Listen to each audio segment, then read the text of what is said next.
Local man who was the focus of a previous News 4 Jax investigation is now back in the news. New allegations tonight against this man, Arthur Ayers. He runs a tree trimming business, but residents say he disappears before finishing the job.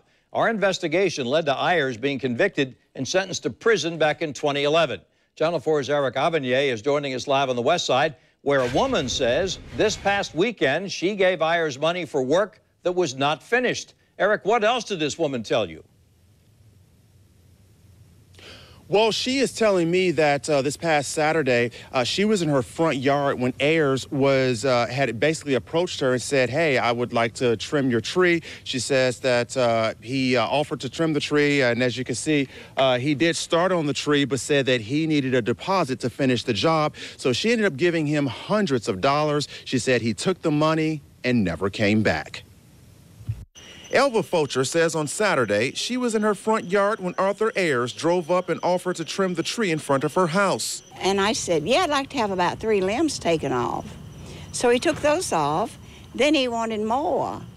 Fulcher says Ayers told her he needed a deposit in order to complete the work. That deposit ended up costing Fulcher more than $500 for services that were not completely rendered. This is her receipt.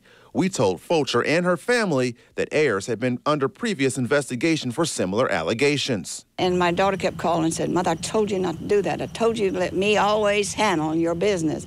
I said, well, he looked like such an honest man. Ayers was sentenced to 6 months in prison after a News 4 Jax investigation led to him being charged with multiple counts of fraud in Duval County. And Ayers is currently facing criminal charges to defraud in a similar scheme from December. Well, that just kind of like cemented all of our fears because, you know, obviously it's not the first time he's done it, so he knows what he's doing.